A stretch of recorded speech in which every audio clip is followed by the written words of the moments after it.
Good evening everyone. Lecture start करते हैं आज का आपका। जल्दी जल्दी सब लोगों ने लाइव ज्वाइंट हो जाना है लेक्चर के लिए, so that we can start with today's lecture. चलो फटाफट सब लोग लाइव आ जाओ।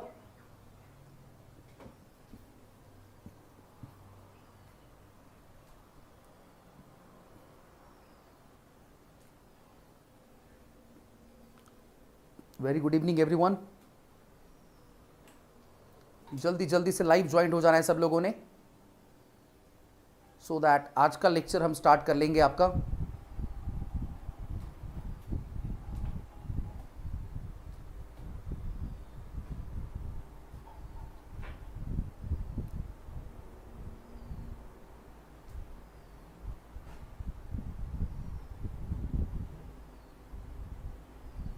चलो फटाफट सब लोगों ने लाइव आ जाना है।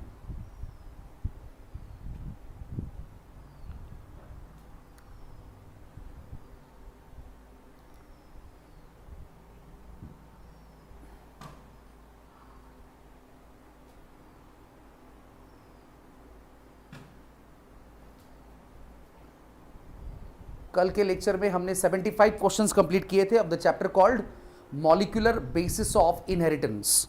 ओके, तो उसका अगला जो पार्ट है वो आज हम कंटिन्यू करने वाले हैं।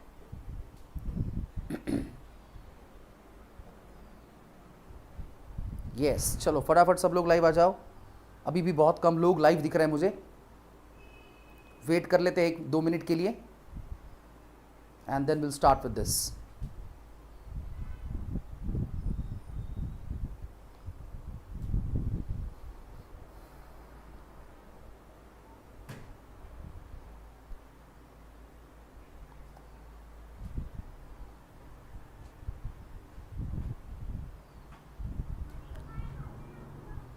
चलो जल्दी जल्दी लाइव ज्वाइन करना है सब लोगों ने।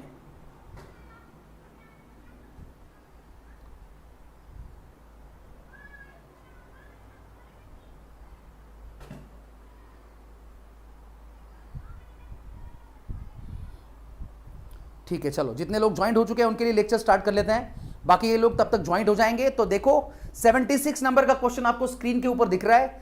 The DNA replication in eukaryotes is. Replication के रिगार्डिंग हमने क्वेश्चन स्टार्ट किए थे कल, आंसर्स आने लगे हैं। सबसे पहले साइली का आंसर आया है, फिर आदिति का आ चुका है, बाकी के लोगों ने भी आंसर करना है। तो डीएनए रिप्लिकेशन के बारे में पूछ रहा है यूकैरियोट्स के, तो क्या वो कंटिन्यूअस एंड कॉन्जर्वेटिव है, कंटिन्यूअस एंड सेमी कॉन्जर्वेटिव है, discontinuous and semi conservative, continuous and dispersive, ऐसे ऑप्शंस आपको दिख रहे हैं। ये बहुत ही सिंपल सा क्वेश्चन है।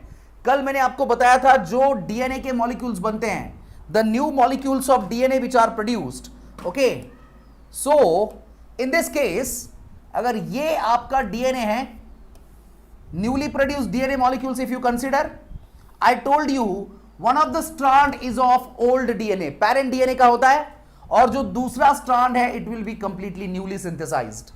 यहां पे भी एक ओल्ड डीएनए का स्ट्रैंड होगा और दूसरा जो स्ट्रैंड होगा वो कंप्लीटली कैसा होगा, न्यूली फॉर्म्ड होगा।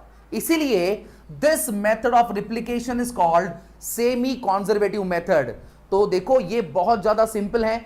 एक ही ऑप्शन आपको ऐसा दिख रहा है, एक्चुअली यहां पे दूसरा ऑप्शन है ये, सॉरी, लेकिन साइड में ये कैसा होता है, डिसकंटिन्यूअस भी है, मतलब कंटिन्यूअसली नहीं होती है प्रोसेस। एक स्ट्रैंड कंटिन्यूअसली बनता है, दूसरा जो है वो डिसकंटिन्यूअसली फॉर्म होगा। So we can say that it is discontinuous and semi conservative.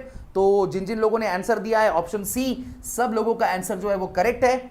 ये जो क्वेश्चन है आपका 76 नंबर का, the right answer will be option C. Okay, next question की तरफ मूव करेंगे। क्वेश्चन नंबर है 77। Theta replication of DNA is observed in. इसके बारे में मैंने कल बात किया था। थीटा रिप्लिकेशन ऑफ डीएनए किसमें होता है, प्लांट्स, हायर एनिमल्स, बैक्टीरिया या फिर यूकैरियोट्स? क्या आएगा आंसर? चलो आदिति का आंसर सबसे पहले आया हुआ है। ओके, बाकी के लोगों ने भी आंसर देना है फास्ट। यस, थीटा रिप्लिकेशन के बारे में पूछ रहे हैं। शायद मैंने आपको बताया होगा कि बैक्टीरिया में या फिर प्रोकैरियोट्स में क्या होता है, द डीएनए इज सर्कुलर। उनका डीएनए जो है वो सर्कुलर डीएनए है, और ये कल भी बताया था मैंने, it has only one point of origin and the process of replication is unidirectional. तो जब ये प्रोसेस कंप्लीट होती है it appears like a mathematical letter theta. That's why it is very popularly known as theta replication. तो यहां पे हम जब प्रोकैरियोट्स की बात कर रहे हैं तो मैं बोल रहा हूं कि प्रोकैरियोट्स में एग्जाम्पल कौन है? आपके बैक्टीरिया है, क्योंकि जो प्लांट्स हैं, हायर एनिमल्स हैं, दे आर यूकैरियोट्स. ओके, तो यहां पे प्रोकैरियोट्स सिर्फ एक ही है एंड दैट आर बैक्टीरिया. सो ये जो थीटा रिप्लिकेशन की बात यहां पे हो रही है, ये आपको देखने को मिलेगा किसके अंदर? बैक्टीरिया के अंदर. तो ये जो है आपका क्वेश्चन नंबर है आपका 77. इसके लिए जो राइट आंसर होगा, करेक्ट आंसर होगा, वो होगा ऑप्शन सी. नेक्स्ट क्वेश्चन की तरफ जाएंगे हम. अगला क्वेश्चन आपके सामने आ चुका है. The length of DNA double helix molecule in the typical mammalian cell कितना है? पैकेजिंग ऑफ डीएनए के रिगार्डिंग ये क्वेश्चन है. कितना होता है? 2.2 मीटर्स, 2 मीटर्स, 3 मीटर्स, 4.0 मीटर्स. एक अगर हम टिपिकल मैमेलियन सेल लेते हैं या फिर उस सेल का हम न्यूक्लियस कंसीडर करते हैं, तो इस न्यूक्लियस के अंदर आपको डीएनए प्रेजेंट मिलेगा. तो इस डीएनए की लेंथ कितनी होगी, यह पूछा गया है. बहुत ही सिंपल सा क्वेश्चन है. यस, चलो आंसर करो जल्दी जल्दी, फटाफट आंसर देना है. Everyone has to answer this. बोल दो जल्दी जल्दी क्या आएगा? Length of the DNA double helix molecule in a typical mammalian cell. Is it 2.2 metres? Is it 2.0 metres? Is it 3.0 metres? और इज इट 4.0 मीटर्स? बहुत ही सिंपल है ये क्वेश्चन. यस, सब लोग आंसर दे रहे हैं इसका भी, और सबका आंसर जो है वो क्या है? बहुत करेक्ट है. जो लेंथ होती है वो कितनी होगी? 2.2 मीटर के आसपास होने वाली है. तो ये जो क्वेश्चन है आपका 78 नंबर का, इसका करेक्ट आंसर जो है वो कौन सा है आपका? Option A. It will B right. Okay, चलो नेक्स्ट क्वेश्चन की तरफ जाएंगे. क्वेश्चन नंबर है 79. DNA is associated with a basic protein that is. चलो, डीएनए हमेशा एक प्रोटीन के साथ एसोसिएटेड है, और वो बेसिक प्रोटीन जो है वो कौन सा है? अल्ब्यूमिन, नॉन हिस्टोन, हिस्टोन, या फिर both A and C. Simple सा क्वेश्चन है ये भी, क्योंकि न्यूक्लियस जो है वो माइक्रोस्कोपिक है, बहुत छोटा है, और इतने छोटे न्यूक्लियस में इतना 2.2 मीटर लंबा डीएनए फिट हो गया है. तो ये कॉइल्ड, सुपर कॉइल्ड फॉर्म में होता है, ये मैंने बताया था आपको. और इस कॉइलिंग के लिए आपको प्रोटीन्स की जरूरत पड़ती है. उस प्रोटीन के अराउंड डीएनए मॉलिक्यूल आपका कॉइल होते जाता है. तो वो कौन सा प्रोटीन है? क्या वो अल्ब्यूमिन है? क्या वो नॉन हिस्टोन्स है? क्या वो हिस्टोन है? या फिर बोथ ए एंड सी? दोनों हो सकते हैं. ओके, आंसर देना है आपको. यूकैरियोट्स की हम बात कर रहे हैं. बहुत सिंपल सा क्वेश्चन है ये. यस, करेक्ट है. सब लोगों ने आंसर दिया इसको भी, और इसका जो राइट आंसर है वो है आपके हिस्टोन प्रोटीन्स.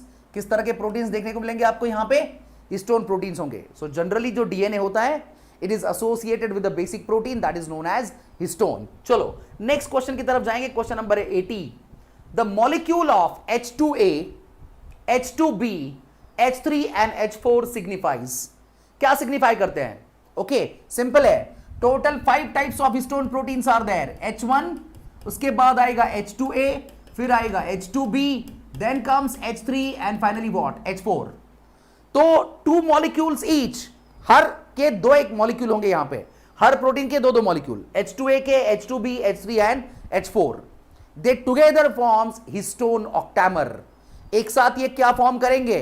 हिस्टोन ऑक्टैमर फॉर्म करेंगे. तो उसको क्या बोलेंगे हम? हिस्टोन्स बोलेंगे, क्रोमोसोम्स बोलेंगे, न्यूक्लियोसोम बोलेंगे, या फिर आप उसको क्या बोलने वाले हो? लिंका और डीएनए. चलो बता दो जल्दी जल्दी क्या बोला जाएगा.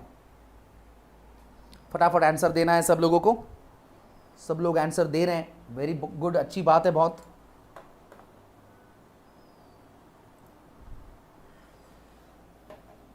चलो जल्दी जल्दी बता दो. सिंपल सा क्वेश्चन है. 2 molecules each of H2A, H2B, H3 and H4.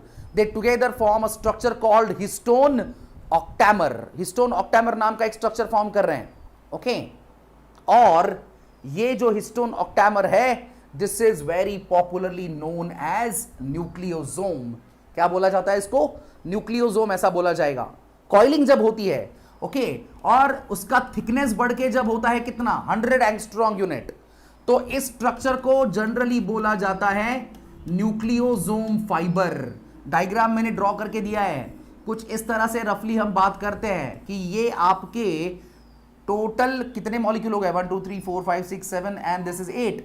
तो ये हिस्टोन ऑक्टेमर है, इसके अराउंड आपका डीएनए कॉइल होने वाला है। ओके, वापस ये ऑक्टेमर है, इसके अराउंड डीएनए कॉइल होगा।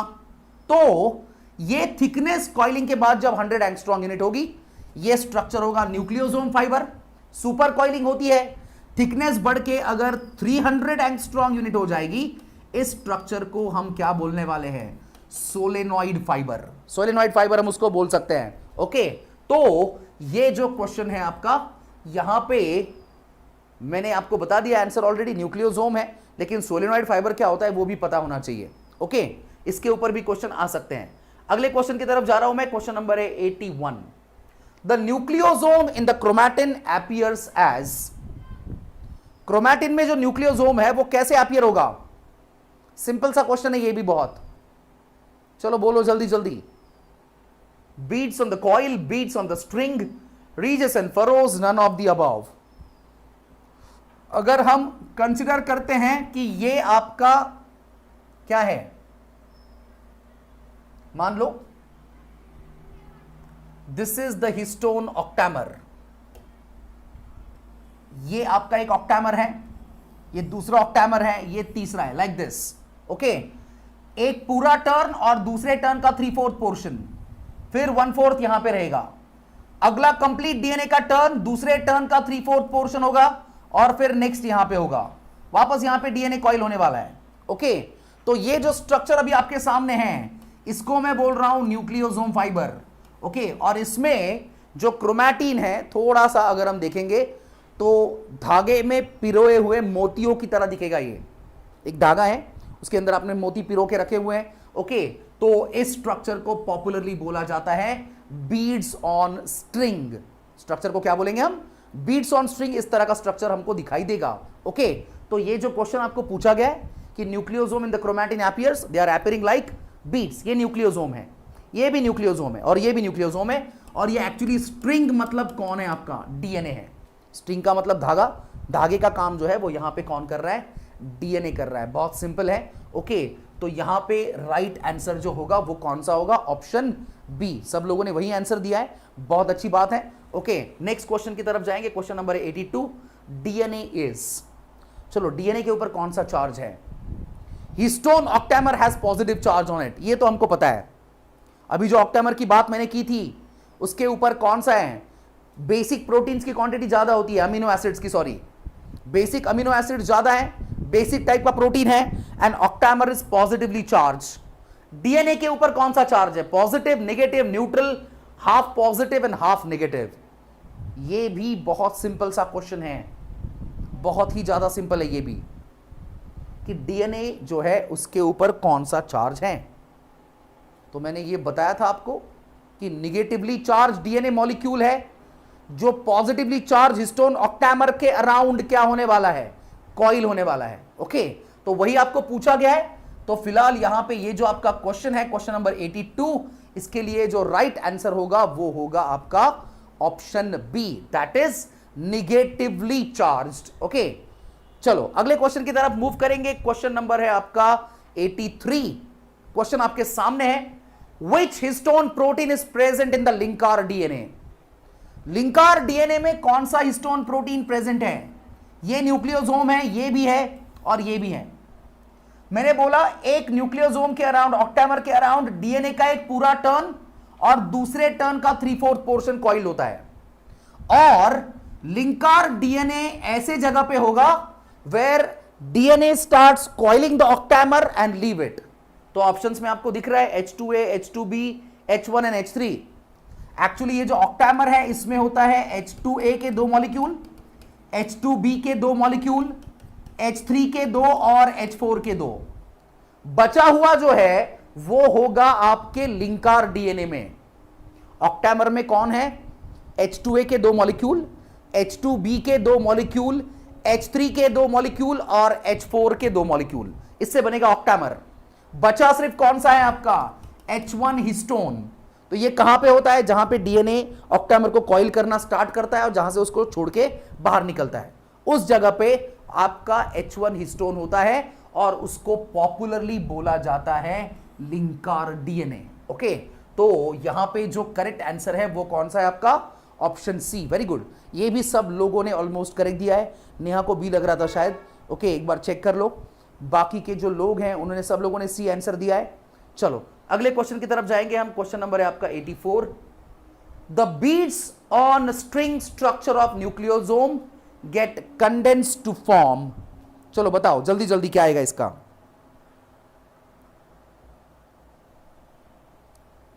फटाफट आंसर देना है इसको भी।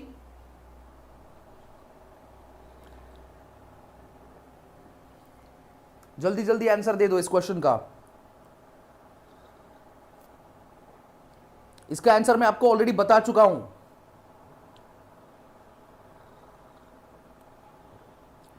मुझे बहुत सारे फ्लक्चुएशन दिख रहे हैं आंसर में। न्यूक्लियोसोम फाइबर, कोई बी बोल रहा है, जय सी बोल रहा है, बाकी के लोग ए बोल रहे हैं। क्या आएगा बोलो जल्दी जल्दी। अरे बहुत सिंपल है ये। देखो अभी मैंने डायग्राम शो करके बताया था आपको कि ये है आपका beads on string structure like this. ये कुछ इस तरह से हैं। ओके, और ये जो बीड्स ऑन स्ट्रिंग वाला स्ट्रक्चर है इसकी थिकनेस होगी 100 एंगस्ट्रॉम यूनिट और इसको आप बोलोगे न्यूक्लियोसोम फाइबर। क्या बोलोगे इसको? Nucleosome fibre. लेकिन ये कंडेंस हो रहा है, न्यूक्लियोसोम फाइबर और कंडेंस होगा, सुपर कॉइलिंग होगी और कुछ देर के बाद शायद ये आपको इस तरह से दिखने लगेगा, ऐसा होगा। ये अभी सुपर कॉइल्ड है और इसकी थिकनेस जो है ये बढ़ के हो चुकी है 300 एंगस्ट्रॉम यूनिट। और जब ये 300 एंगस्ट्रॉम यूनिट हो जाएगी, मैंने इसको क्या नाम दिया था? सोलेनॉइड फाइबर, ऐसा नाम दिया था। क्वेश्चन को समझ लो, जो जो लोग बी आंसर कर रहे हैं उनके लिए मैं बता रहा हूं ओके कि भाई ये हिस्टोन ऑक्टामर नहीं है, ये बीड्स ऑन स्ट्रिंग वाला स्ट्रक्चर है जो कौन है? न्यूक्लियोसोम फाइबर है। इसका थिकनेस कितना है? 100 एंगस्ट्रॉम यूनिट। उन्होंने पूछा है न्यूक्लियोसोम फाइबर जो है वो क्या हो रहा है? कंडेंस, और कंडेंस हो रहा है और कॉइलिंग हो रही है और फिर और थिक स्ट्रक्चर बनेगा जिसकी थिकनेस हो सकती है 300 एंगस्ट्रॉम यूनिट के आसपास। और इस चीज को हम क्या बोलेंगे? सोलेनॉइड फाइबर, ऐसा बोलने वाले हैं। ओके, तो ये जो क्वेश्चन था इसका करेक्ट आंसर जो है वो रहेगा आपका ऑप्शन सी। आई थिंक ये समझ में आ गया होगा सब लोगों को। यस, तो चलो नेक्स्ट क्वेश्चन की तरफ जाने वाले हम। नेक्स्ट क्वेश्चन जो है वो है आपका question number 85। The diameter of nucleosome fibre is. चलो अभी मैंने तो आपको बताया आंसर जो है वो है एंगस्ट्रॉम यूनिट में, लेकिन आपको ऑप्शंस देखो किसमें दिख रहे हैं? नैनोमीटर में है। कल ये कन्वर्जन मैंने बताया था। Okay, 1 angstrom unit is equal to 10⁻⁻10 meters, इतना होता है। ओके, और एक नैनोमीटर जो है इट इज 10⁻⁹ मीटर। एक डेसिमल को शिफ्ट करना है, बाकी कुछ नहीं है। ओके, तो चलो जल्दी जल्दी बता दो क्या आएगा आंसर। 30 नैनोमीटर है, 20 है, 10 है, 40 है। 300 एंगस्ट्रॉम यूनिट से रिलेटेड तो मुझे यहां पे एक ही चीज दिख रही है सिर्फ ऑप्शन में, दूसरा कुछ दिख भी नहीं रहा है। ओके, तो चलो इसका जो आंसर है वो बता दो जल्दी जल्दी क्या आएगा। The diameter of nucleosome fibre क्या होगा? यस, इसको अगर 300 एंगस्ट्रॉम यूनिट को मैं नैनोमीटर में कन्वर्ट कर रहा हूं, एक डेसिमल शिफ्ट हो जाएगा, यहां पे आ जाएगा, तो ये कन्वर्ट हो जाएगा नैनोमीटर में कितना? 30 नैनोमीटर। ओके, बहुत सारे लोगों ने आंसर दिया है सी, 10 नैनोमीटर। किस हिसाब से दिया है? Sorry, extremely sorry, nucleosome fibre का पूछ रहा है, करेक्ट है। न्यूक्लियोसोम का जो है वो कितना है? 100 एंगस्ट्रॉम यूनिट है। ओके, तो 100 एंगस्ट्रॉम यूनिट को अगर आप नैनोमीटर में कन्वर्ट करोगे, एक डेसिमल शिफ्ट होगा यहां पे, करेक्ट है, और ये आएगा आपका 10 नैनोमीटर। सॉरी माय मिस्टेक, लेकिन करेक्ट है। न्यूक्लियोसोम फाइबर का पूछा है आपको, तो उसकी 100 एंगस्ट्रॉम यूनिट होगी, उसको अगर नैनोमीटर में कन्वर्ट कर देंगे तो वो कितना आएगा? 10 नैनोमीटर आएगा। तो सी ऑप्शन जो है वो करेक्ट है फॉर दिस क्वेश्चन नंबर 85। चलो अगले क्वेश्चन की तरफ जाएंगे। क्वेश्चन नंबर है 86। The nucleosome fibre coils to form. इस क्वेश्चन का आंसर मैं आपको ऑलरेडी बता चुका हूं। क्या आएगा बोलो? न्यूक्लियोसोम फाइबर कॉइल होके क्या बनेगा? ऑक्टामर बनेगा। सोलेनॉइड फाइबर बनेगा, NH बनेंगे। NH का फुल फॉर्म होता है नॉन हिस्टोन प्रोटीन्स या फिर क्रोमोसोमल प्रोटीन्स। ओके, फिर आपका आएगा क्रोमैटिन फाइबर, ऑप्शन डी में दिया गया ये। तो चलो जल्दी जल्दी बता दो क्या है। द न्यूक्लियोसोम फाइबर जो है वो कॉइल होके क्या फॉर्म करने वाला है? Yes, what it is going to form? Octamer, solenoid fibre, NH या फिर क्रोमैटिन फाइबर। सब लोग आंसर दे रहे हैं। अभी शायद ये सब लोगों के समझ में आ चुका है। पैकेजिंग ऑफ DNA के ऊपर बहुत सारे क्वेश्चन सॉल्व कर लिए हमने। Every topic we are covering actually. Okay, and ये फॉर्म करेगा कौन सा फाइबर? Solenoid fibre. तो ये जो क्वेश्चन है आपका 86 नंबर का, इसका जो राइट आंसर होने वाला है वो होगा आपका ऑप्शन बी। नेक्स्ट क्वेश्चन की तरफ जाएंगे, question number 87, the diameter of solenoid fibre. चलो, सोलेनॉइड फाइबर का डायमीटर पूछा है अभी। 300 एंगस्ट्रॉम यूनिट को नैनोमीटर में कन्वर्ट कर देना है। सो 10, 30, 25, चार ऑप्शंस आपके सामने हैं। चलो आंसर कर दो फटाफट। ऑलरेडी इसका भी एक्सप्लेनेशन में दे चुका हूं। सोलेनॉइड फाइबर का डायमीटर है, यस, बहुत ही सिंपल है ये। जल्दी जल्दी बोल दो क्या आएगा आंसर। यस, वेरी गुड, सब लोग आंसर दे रहे हैं इसको और सबका आंसर जो है वो ऑलमोस्ट करेक्ट है। कोई कंफ्यूजन नहीं दिख रहा है मुझे यहाँ पे। ज़्यादा टाइम इस क्वेश्चन के ऊपर नहीं स्पेंड करेंगे हम। तो ये जो राइट आंसर है क्वेश्चन नंबर 87 के लिए वो होने वाला है आपका option B, that is 30 nanometer. This will be the diameter of solenoid fibre. चलो नेक्स्ट क्वेश्चन है आपका, क्वेश्चन नंबर है 88, nucleosome and solenoid fibres are the characteristic feature of nucleus at. ये न्यूक्लियस के कैरेक्टरिस्टिक फीचर है, कहां पे होते हैं, कौन से फेज में होगा? प्रोफेज, मेटाफेज, एनाफेज या फिर इंटरफेज? जब हम क्रोमैटिन की बात करते हैं तो ये क्रोमैटिन जो है it is visible only in the interphase. ये हमेशा कौन से फेज में हमको दिखता है? इंटरफेज में दिखने वाला है। ओके, तो सिंपल है। इस क्वेश्चन का जो आंसर है 88 नंबर का क्वेश्चन आपके सामने जो दिख रहा है, राइट आंसर जो है वो ऑप्शन डी है, जो सब लोगों ने आंसर दिया है। ओके, नेक्स्ट क्वेश्चन की तरफ जाएंगे, question number 89, the total length of DNA associated with each nucleosome. Base pairs में कितनी होती है? मैं बोल रहा हूं ये आपका यहां पे न्यूक्लियोसोम है, तो इसके अराउंड जो DNA कॉइल्ड है, the DNA which is associated with nucleosome, यहां पे लिंकार DNA भी आता है इसके अंदर। ओके, तो टोटल नंबर ऑफ और टोटल लेंथ ऑफ DNA कितनी है? बेस पेयर्स में पूछा गया है, 100, 350, 200 या फिर 60। सिंपल सा क्वेश्चन है ये। एक न्यूक्लियोसोम में जो DNA एसोसिएटेड है, मैंने बोला था एक कंप्लीट टर्न और अगले टर्न का 3/4 पार्ट न्यूक्लियोसोम के अराउंड कॉइल होता है, इसको हम बोलते हैं कोर DNA। ओके, और ये जो दो न्यूक्लियोसोम के बीच में आपको दिख रहा है, दिस इज कॉल्ड लिंकार DNA, इसको हम लिंकार DNA बोलते हैं। ओके, तो बहुत सारे लोग ए आंसर कर रहे हैं लेकिन गलत है ऐसा लग रहा है मुझे। एक बार चेक कर लो, एक बार चेक कर लो, सब लोगों ने चेक करना है। सबको ए लग रहा है, 100 बिल्कुल बिल्कुल नहीं है 100 आंसर। कोर DNA की लेंथ कितनी होती है? कोर DNA के अंदर मेरे ख्याल से होने चाहिए 146 बेस पेयर्स। ओके, और जो लिंकार DNA होता है, वो लिंकार DNA के अंदर कितने होते हैं? 56 है या 54 है? यहां पे 54 है शायद। ओके, 146 एंड 54 कितना होता है? क्या बोल रहा हूं, आराम से सुनो, ध्यान से सुन लो। जो DNA न्यूक्लियोसोम के अराउंड कॉइल हुआ है उसको क्या बोला है? कोर DNA, ऐसा बोला है। तो कोर DNA के अंदर कितने बेस पेयर्स होते हैं? 146 बेस पेयर्स। और ये जो बीच में आपको दिख रहा है लिंकार DNA, ये भी न्यूक्लियोसोम से एसोसिएटेड है। ओके, तो इसके अंदर होते हैं 54 बेस पेयर्स। दोनों को कंबाइन करेंगे तो क्या आएगा? आपको आंसर मिलेगा एक्चुअली आपका। ओके, और ये होता है, यस शुभम करेक्ट है, लिंकार में होते हैं 54 और ऊपर वाले 146। ओके, तो यहां पे आपको एक्चुअली मिलने चाहिए कितने बेस पेयर्स?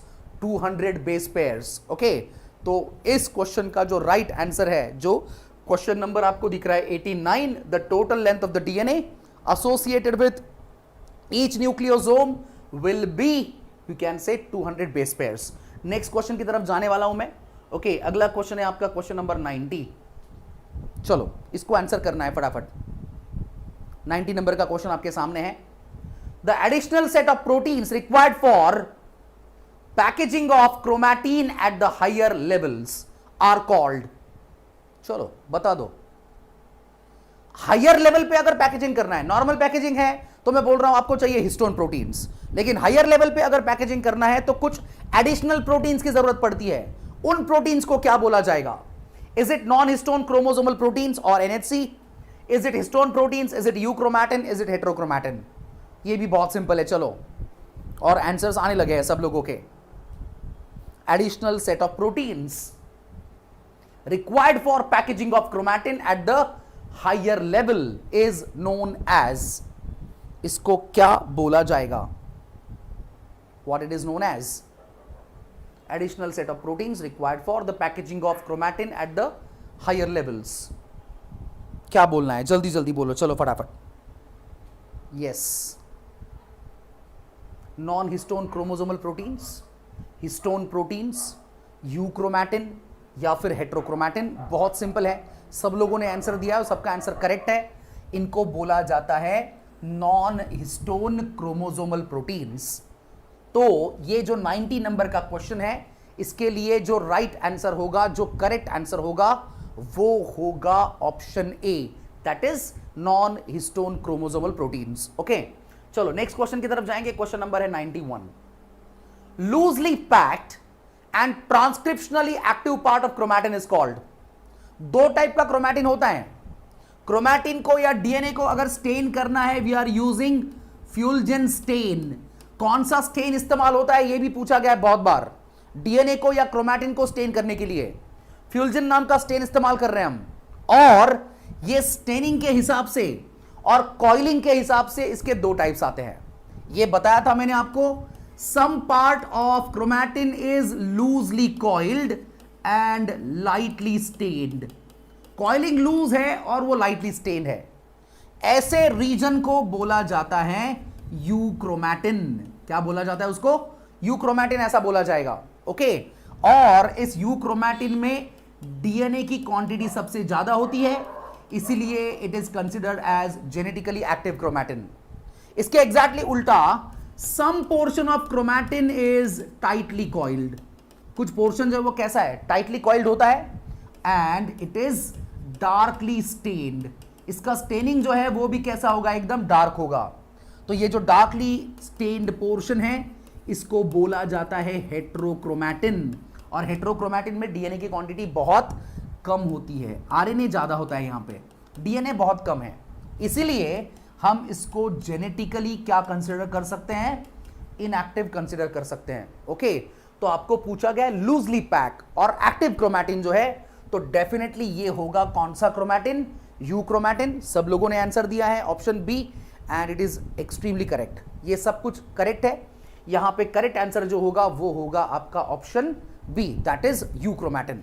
अगले क्वेश्चन की तरफ मूव करेंगे। क्वेश्चन नंबर है 92। ये बता चुका हूं मैं, आपको सिर्फ आंसर करना है। पिछले ही क्वेश्चन में मैं एक्सप्लेन कर चुका हूं। डेंसली पैक है, डेंसली मतलब टाइटली पैक है अभी, और ट्रांसक्रिप्शनली इनएक्टिव पार्ट है क्रोमैटिन का, तो उसको हम क्या बोलेंगे? Yes, densely pack and transcriptionally inactive part of the chromatin क्या होगा? Is it euchromatin? Is it heterochromatin? Is it solenoid fibre? और is it NHC, non histone chromosomal proteins? वापस बहुत सिंपल है ये, और वही ऑप्शन आपके सामने है। जल्दी जल्दी आंसर कर देना है। क्या आएगा इसका आंसर? चलो फटाफट आंसर कर दो इसको। क्या आएगा? यूक्रोमैटिन आएगा, हेट्रोक्रोमैटिन आएगा? बहुत सिंपल है, बता चुका हूं ऑलरेडी। ओके, इसका आंसर जो है वो होगा option B, that is heterochromatin. Okay, 92 के लिए राइट आंसर जो है वो ऑप्शन बी है। 93 नंबर के क्वेश्चन की तरफ मूव करते हैं। Viral genetic material is, viral genetic material क्या हो सकता है? DNA, RNA and histone. उसके बाद है DNA, histone, protein, RNA plus histone, या फिर डीएनए और आरएनए। वायरस का जेनेटिक मटेरियल कौन सा है, यह पूछा गया है। What is the genetic material of viruses? कौन बताएगा आंसर? फिलहाल तो मुझे कोई नहीं दिख रहा है। प्रियंका का सबसे पहले आंसर आया, वेरी गुड।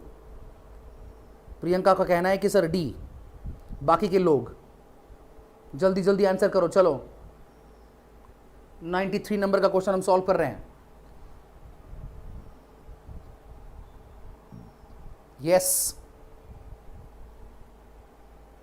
क्या आएगा आंसर? जल्दी जल्दी आंसर देना है। वायरस का जेनेटिक मटेरियल क्या होता है? Viruses are the acellular components, cell के डेफिनेशन में फिट नहीं होते हैं। बाहर के साइड में सिर्फ एक प्रोटीन कोट होगा और इस प्रोटीन कोट के अंदर उनका क्या मिलेगा आपको? जेनेटिक मटेरियल देखने को मिलेगा। और ये जो जेनेटिक मटेरियल है, इट इज आइदर डीएनए और आरएनए, नेवर बोथ। ये भी ध्यान में रखना है। वायरसेस का जेनेटिक मटेरियल या तो डीएनए होगा या तो आरएनए होगा, दोनों में से कोई एक ही होता है। दोनों एक साथ कभी किसी भी वायरस में आपको देखने को नहीं मिलेंगे। ओके, तो जनरली 3 कैटेगरीज हमने बताए थे, plant virus, animal virus, bacterial virus. Plant virus में मोस्टली आरएनए होता है, एनिमल वायरस में डीएनए भी हो सकता है, आरएनए भी हो सकता है, और जब हम बैक्टीरियल वायरस की बात करते हैं तो मोस्टली वहां पे जेनेटिक मटेरियल क्या होता है? डीएनए होता है। ओके, तो ये जो क्वेश्चन अभी फिलहाल आपके सामने है, इसका करेक्ट आंसर है option D, that is DNA और आरएनए। सब लोगों ने आंसर दिया इसको भी और सबका आंसर करेक्ट है। अगले क्वेश्चन की तरफ मूव कर रहा हूं मैं। क्वेश्चन नंबर है आपका 94। How many types of ribonucleic acids are known? चलो, कितने टाइप के राइबोन्यूक्लिक एसिड्स हमको पता है? 1, 2, 3 या 4? यस, राइबोन्यूक्लिक एसिड्स या फिर simply nucleic acids. How many types of nucleic acids are there? 3 कोई कह रहा है, दाक्षायणी कह रही है डी। 4 टाइप्स बता दो कैसे, कौन से हैं? राइबोन्यूक्लिक एसिड्स की बात हो रही है यहां पे। 3 टाइप्स बोल रहे हैं, 2 टाइप्स पता नहीं क्या है। 3 टाइप कौन से बताओ? जो लोग आंसर कर रहे हैं C, how many types of ribonucleic acids are known? Yes, 3 type कौन से बताओ? यस, 3 टाइप कौन से हैं? जो लोग आंसर दे रहे हैं option C, which 3 types are there? Very good, Aditi का आंसर आ चुका है, क्या बात है। How many types of ribonucleic acids और राइबोज न्यूक्लिक एसिड? अगर राइबोज न्यूक्लिक एसिड है तो क्या है वो? आरएनए। और इस आरएनए के हमारे पास कितने टाइप्स अवेलेबल है? 3 टाइप्स अवेलेबल है। मैसेंजर आरएनए, उसके बाद आता है आरआरएनए या फिर राइबोसोमल आरएनए, एंड फाइनली आता है आपका टीआरएनए या फिर उसको हम बोलेंगे ट्रांसफर आरएनए। वेरी गुड, तो ये जो क्वेश्चन है आपका 94, राइट आंसर जो होगा वो होगा option C. Okay, next question की तरफ मूव करते हैं। आ चुके हैं, देखो तीनों टाइप आपके सामने, mRNA, rRNA and tRNA are. ये कौन से टाइप के आरएनए हैं? Is it genetic, non genetic, both A and B, present in all viruses? क्या आएगा इसका आंसर? जो आरएनए है वो बेसिकली 2 टाइप का होता है, ये बताया था मैंने आपको। एक होता है जेनेटिक आरएनए और दूसरा होता है नॉन जेनेटिक आरएनए। ओके, तो दोनों में क्या डिफरेंस है? ये जो आपने बात की थी अभी 1 मिनट पहले कि भाई ये एमआरएनए, आरआरएनए और टीआरएनए राइबोन्यूक्लिक एसिड्स के 3 टाइप है, तो ये 3 टाइप जो है वो कौन से हैं? जेनेटिक आरएनए है, नॉन जेनेटिक आरएनए है, बोथ ए एंड बी दोनों हैं, या फिर वो सारे प्लांट वायरसेस में होते हैं?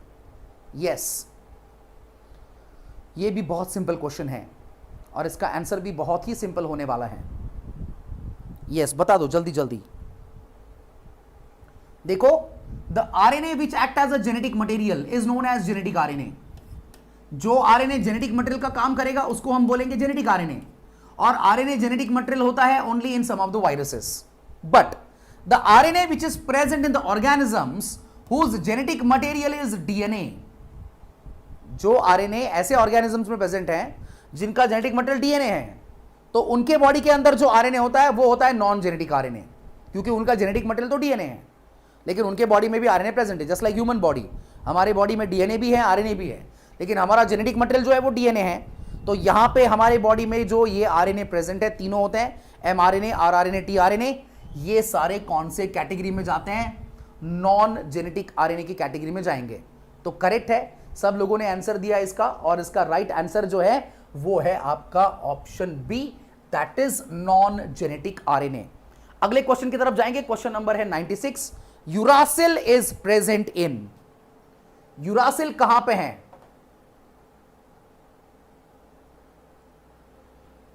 चलो आंसर करो फटाफट इसको। MRNA, rRNA, tRNA, all of these. Simple सा क्वेश्चन है बहुत। यूरासिल किस में प्रेजेंट होता है? श्रद्धा का आंसर सबसे पहले आया है। Uracil is present in mRNA, rRNA, tRNA या फिर ऑल ऑफ दीज। आरएनए में होता है, सिंपल है, ये तो पता है हमको, और सारे आरएनए के ही टाइप हैं। एमआरएनए है, आरआरएनए है, टीआरएनए है, तो ये सब में होगा। एवरीवेयर आपको क्या मिलेगा? यूरासिल देखने को मिलेगा। ओके, तो ये जो क्वेश्चन है आपका 96 नंबर का, राइट आंसर जो होगा वो क्या होगा? Option D. ऑप्शन डी जो है वो करेक्ट है फॉर दिस क्वेश्चन नंबर 96। चलो अगले क्वेश्चन की तरफ मूव करेंगे। क्वेश्चन नंबर है 97। Adenine of RNA will pair with, RNA के अंदर जो एडेनाइन प्रेजेंट है वो किसके साथ पेयर करेगा? क्योंकि डीएनए में तो हमको पता है a always pairs with T, ये डीएनए का है। तो आरएनए में वो किसके साथ पेयर करेगा? यूरासिल के साथ, थायामिन के साथ, साइटोसिन के साथ या फिर ग्वानिन के साथ? सिंपल है ये भी क्वेश्चन बहुत। यस, बोलो जल्दी जल्दी क्या आएगा? यस, फटाफट आंसर देना इसको भी। वेरी गुड, सब लोगों ने आंसर किया है और बहुत सिंपल है। हमको पता है कि आरएनए में thiamine is replace by uracil. तो जनरली आरएनए जो है वो सिंगल स्ट्रैंडेड है, ये तो पता है, उसके अंदर बेस पेयरिंग एब्सेंट होती है। लेकिन आपने कहा कि सर कभी कभी RNA molecule is get folded on itself, ये आरएनए खुद के ऊपर ही फोल्डेड हो सकता है। इन फोल्ड्स को बोला जाता है लूप्स, और लूप्स के अंदर बेस पेयरिंग हो सकती है, और ये होगी A double bond U and C triple bond G. C triple bond G में तो कोई चेंज नहीं है, लेकिन सिर्फ थायामिन को रिप्लेस करके क्या आ जाएगा? यूरासिल आ जाएगा। तो एडेनिन का पेयरिंग होगा किसके साथ? यूरासिल के साथ, अगर होगा तो। ओके, तो मैं बोल रहा हूं यहां पे ये क्वेश्चन नंबर जो है 97, correct answer is option A, that is uracil. Very good, अगले क्वेश्चन की तरफ जाएंगे। क्वेश्चन नंबर है 98। In the double stranded region of RNA the pairing pattern is, double stranded जो है, यहां पे वापस एक बार मैं करेक्शन करने वाला हूं, एक बॉन्ड मिसिंग है यहां पे, तो ये है ऑप्शन बी आपको दिख रहा है। बता दो, अगर डबल स्ट्रैंडेड रीजन होगा, मतलब ऐसा रीजन होगा, लूप वाला रीजन, ऐसा बोल सकते हैं, तो ये एक स्ट्रैंड है, दूसरा स्ट्रैंड है, ऐसा कंसीडर कर लो। तो वहां पे अगर बेस पेयरिंग होगी तो उसका पैटर्न क्या होगा? A double bond T, C double bond G, A double bond U, C triple bond G, A double bond G, C triple bond T, या फिर A double bond C, G double bond U. क्या आएगा? Simple है बहुत ये भी, अभी मैंने आपको ऑलरेडी बता दिया था। लूप्स के अंदर बेस पेयरिंग का पैटर्न है A double bond U and C triple bond G, जो हमको दिख रहा है ऑप्शन बी के अंदर। तो ये जो 98 नंबर का क्वेश्चन है, इसके लिए जो राइट आंसर है वो है आपका option B, that is A double bond U and C triple bond G. Next question देखते हैं, चलो। Which of the following is a linear molecule, इनमें से कौन सा लीनियर मॉलिक्यूल है? टीआरएनए, आरआरएनए, एमआरएनए या फिर ऑल ऑफ दीज? फटाफट बोलना है, चलो। Which of the following is a linear molecule? TRNA, rRNA, mRNA, all of these? कौन सा मॉलिक्यूल हमेशा लीनियर होता है? इट इज नेवर फोल्डेड, कभी भी ये आपको फोल्डेड फॉर्म में देखने को नहीं मिलेगा, फोल्डेड फॉर्म में देखने को नहीं मिलेगा कभी भी। तो ये कौन सा है? Which molecule is this? बोलो, which of the following is a linear molecule? Simple है, ये पता है हम सब लोगों को, it is a molecule of mRNA. mRNA का मॉलिक्यूल जो होता है, it is the longest RNA among all the 3 types. जो तीनों टाइप आपने बताया उनमें से सबसे लॉन्गेस्ट होता है. और ये भी बताया था, the molecule of mRNA is always linear, it is never folded. Folded form में कभी नहीं देखने को मिलेगा, ये हमेशा लीनियर होता है. ओके, तो mRNA ये आंसर रहेगा. सेंचुरी वाला क्वेश्चन आपके सामने आ चुका है. क्वेश्चन नंबर है 100. mRNA forms about dash of the total cellular RNA. तीनों RNA का काउंट पता है हमको. हर सेल में mRNA की क्वांटिटी होती है कितनी %? वही पूछा गया आपको. ओके, rRNA है अबंडेंट RNA, ये होता है टोटल 80%. और लास्ट में है आपका tRNA, ये होता है अप्रोक्सीमेटली 10 to 15%. ओके, तो हर सेल में 80% rRNA है, 10 to 15% tRNA है. mRNA कितना होता है वो आपको पूछा है. 1 to 2%, 6 to 8%, 7 to 9%, 3 to 5%. What is the answer for this question number 100? जो आपके सामने अभी फिलहाल आपको दिख रहा है. सिंपल है, ये भी बहुत सिंपल है. वेरी गुड, सब लोगों ने आंसर दे दिया है. और इसकी क्वांटिटी जो है वो होती है कितनी? 3 to 5%. सिंपल सा क्वेश्चन है. अगले क्वेश्चन की तरफ जाएंगे. The molecular weight of mRNA is. mRNA का मॉलिक्यूलर वेट कितना है? Up to 25,000, 40,000, 5 lakhs, over a million. What is the molecular weight of mRNA? सबका मॉलिक्यूलर वेट भी दिया है मैंने आपको. सिंपल है, वेरी गुड. आंसर्स आने लगे हैं सब लोगों के, and you are getting it correct. Very good. Molecular weight जो है वो 5 lakhs तक हो सकता है. तो ये जो क्वेश्चन है आपका यहां पे, question number 101, the correct answer और the right answer is option C, up to 5 lakhs. Okay, next question को सॉल्व करते हैं. Question number 102. A sequence of 3 nucleotides on mRNA which specifies an amino acid is called. आपके mRNA के ऊपर आपको एक nucleotide का सीक्वेंस देखने को मिलेगा. Triplets of nucleotides, okay, which specify 1 amino acid. इसको क्या बोलते हैं? कोडॉन, एंटीकोडॉन, नोडॉक या फिर कोडोजेन. चारों कंसेप्ट बहुत इंपॉर्टेंट है. यस, बहुत सारे लोग बोल रहे हैं एंटीकोडॉन. क्या बात है, अरे भाई गड़बड़ हो गई. जो लोग आंसर बी कर रहे हैं, क्वेश्चन को पढ़ो. mRNA पूछा है, mRNA, फिर भी बी आंसर आते जा रहे हैं मुझे तो. Sequence of 3 nucleotides which are present on mRNA, इसको बोला जाता है जेनेटिक कोड, या फिर इसी को बोला जाता है कोडॉन. मेरे बच्चों, कैसे होगा? कोडॉन एंटीकोडॉन भूल गए? पढ़ाई करो, पढ़ाई करो, बहुत इंपॉर्टेंट है, भूलना नहीं है. कोडॉन बोलते हैं उसको. और फिर नीचे ये आपका कौन है? tRNA. इस tRNA के ऊपर भी एक सीक्वेंस होता है 3 न्यूक्लियोटाइड्स का.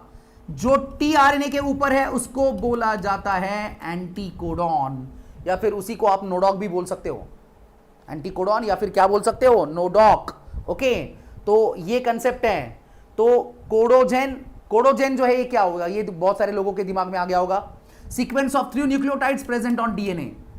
अगर 3 न्यूक्लियोटाइड का सीक्वेंस डीएनए के ऊपर है तो उसको क्या बोलना है?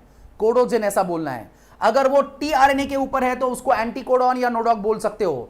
अगर वो mRNA के ऊपर है तो उसको कोडॉन या फिर क्या बोल सकते हो? जेनेटिक कोड, क्रिप्टोग्राम भी बोला जाता है. एक और वर्ड है, कोडॉन को क्या बोल सकते हैं? क्रिप्टोग्राम. ये भी एक वर्ड ध्यान में रखना है, दिमाग में रखना है. तो फिलहाल ये जो क्वेश्चन है इसका राइट आंसर है option A, that is codon. अगले क्वेश्चन की तरफ जाता हूं. क्वेश्चन नंबर है 103. AUG is present at. चलो, अभी मैंने डायग्राम ड्रॉ किया था. ये है आपका mRNA. यहीं पे मैंने शो किया था AUG. ये कौन सा एंड है? 3' एंड है या 5' एंड है? ये आपको पूछा गया है.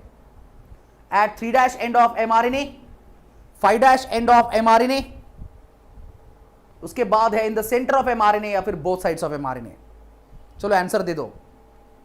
आंसर्स आ रहे हैं. Which end is the starting end of mRNA? चलो जल्दी जल्दी आंसर दे दो, फटाफट आंसर देना है। ए और बी में आंसर्स आ रहे हैं।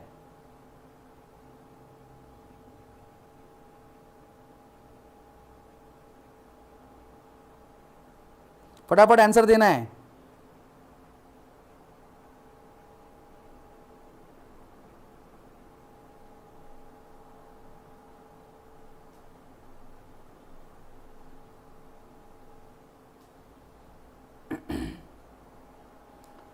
एंड कौन सा है? बी ए आते जा रहा है।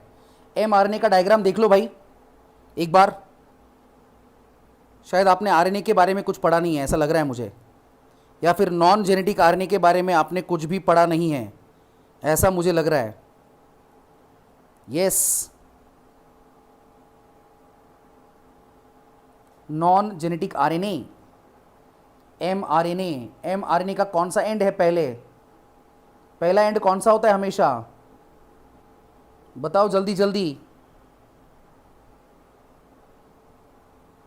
विच end is the first one? कौन बताएगा मुझे? यस, ये कौन सा एंड है? मुझे तो लगता है 5' है यहां पे, और यहां पे होता है 3'। सही है या गलत है? आदित्य तो डायरेक्ट डी लग रहा है, दोनों साइड्स पे होता है, आदित्य बोल रहा है। अरे आदित्य भाई थोड़ा सा पढ़ लो, कहां पे है? दोनों साइड्स पे कैसे होगा AUG? ये 3' एंड पे कौन होता है? UAA, UAG या फिर UGA, तीनों में से कोई एक होगा। ये किसी भी अमीनो एसिड को कोड नहीं करते हैं तो इनको क्या बोला जाता है? नॉनसेंस कोडॉन ऐसा बोला जाता है। कौन सा कोडॉन बोला जाएगा? Nonsense codon. ओके, तो ये है यहाँ पे AUG, यहां से आपका प्रोटीन सिंथेसिस का प्रोसेस जो है वो स्टार्ट हो रहा है। ओके, तो अगर प्रोटीन सिंथेसिस यहां से स्टार्ट होगा तो ये जो आपका AUG है इसको क्या बोलेंगे? Start codon. और ये कौन से एंड पे है? 5' एंड पे। तो करेक्ट आंसर जो है वो क्या रहेगा? ऑप्शन बी, ये करेक्ट है। चलो अगले क्वेश्चन की तरफ जाते हैं। क्वेश्चन नंबर है 104। AUG कोड्स फॉर, कौन से अमीनो एसिड के लिए कोड करता है? AUG कौन से अमीनो एसिड के लिए कोड करेगा? बोलो जल्दी जल्दी बोलना है। मेथियोनिन और एफ मेथियोनिन, लूसिन और एफ लूसिन, ग्लाइसिन और एफ ग्लाइसिन, आइसोल्यूसिन और एफ आइसोल्यूसिन। बहुत फेमस है। चलो AUG किसके लिए कोड करता है? यस, वेरी गुड, सब लोगों के आंसर्स आ रहे हैं। बहुत फेमस अमीनो एसिड है ये, which is coded by a codon called AUG, and the name of this is methionine. Very correct. इसको कोड करने का काम जो है वो कौन कर रहा है? AUG जो है वो किसको कोड कर रहा है? एक्चुअली मेथियोनिन को। ये मेथियोनिन जो है ना, ये यूकैरियोट्स में होता है, ये ध्यान में रखो। अलग अलग करके पूछ सकते हैं कि भाई AUG यूकैरियोट्स में किसको कोड करता है? आपका आंसर आएगा मेथियोनिन। अगर आपको पूछेंगे AUG प्रोकैरियोट्स में किसको कोड करता है, ये अगर पूछते हैं तो आपका आंसर आएगा एफ मेथियोनिन। एफ का फुल फॉर्म है फॉर्मिल। ओके, तो ये एफ मेथियोनिन जो है ये किस में बनता है? प्रोकैरियोट्स में। और मेथियोनिन किस में बनता है? यूकैरियोट्स में। लेकिन दोनों को कोड करने का काम जो है वो कौन करता है? AUG। एक प्रॉपर्टी आपको पता होगी, this codons are universal, they are similar in all organisms, right from bacteria to higher forms. Okay, चलो अगले क्वेश्चन की तरफ जाएंगे। क्वेश्चन नंबर है 105। At the 3' end of mRNA dash is are present. mRNA के 3' एंड पे क्या present है? चलो बता दो, बहुत सिंपल है ये। इसका आंसर मैं आपको ऑलरेडी दे चुका हूं। यस, क्या आएगा इसका आंसर? जल्दी जल्दी बोलना है। Eight the 3' end of mRNA dash is present. मैंने बताया था 3 कोडॉन है, UAA, UAG और UGA। तीनों में से कोई भी किसी भी अमीनो एसिड को कोड नहीं कर रहा है, इसीलिए उनको हम क्या बोलते हैं? Nonsense codon. और वहां पे आपकी प्रोटीन सिंथेसिस की प्रोसेस क्या हो जाती है? Stop. So they are also known as termination codons. तो ये जो क्वेश्चन है 105, राइट आंसर जो होगा वो होगा option D, that is both B and C. Okay, तो ये थे आपके आज के लेक्चर के क्वेश्चंस। अगला जो लेक्चर होगा सेम चैप्टर को हम कंटिन्यू करेंगे। ओके, तो ये आपको ध्यान में रखना है सब लोगों के। लेकिन देखो, मैंने बताया था आपको कि ये जो चैप्टर अभी पढ़ रहे हैं हम, मॉलिक्यूलर बेसिस, इसमें दो चैप्टर कंबाइन है। एक था gene, it's nature, expression and regulation, दूसरा है जेनेटिक इंजीनियरिंग एंड जीनोमिक्स। तो उसके सेपरेटली मैंने आपको नोट्स फॉरवर्ड किए थे। वो सेकंड सेक्शन आपको अगले वीक में रिवाइज करके रखना है, उसके ऊपर हम क्वेश्चन सॉल्व करेंगे। मैं बोल रहा हूं, ओके, जो सेकंड सेक्शन है आपका, that is genetic engineering and genomics, ये अभी इस चैप्टर के अंदर आ चुका है, मॉलिक्यूलर बेसिस के अंदर। तो आपको वो प्रॉपरली क्या कर लेना है, रिवाइज कर लेना है, सिंपल। ओके, तो ये फिलहाल आज का आपका लेक्चर था। प्रॉपरली पढ़ाई करते रहो, रिवाइज करते रहो, इंपॉर्टेंट फेज से हम गुजर रहे हैं। ओके, अगला जो पार्ट है वो हम अगले लेक्चर में कंटिन्यू करेंगे, और आज के लेक्चर के लिए यहां पे रुकेंगे। Thank you very much.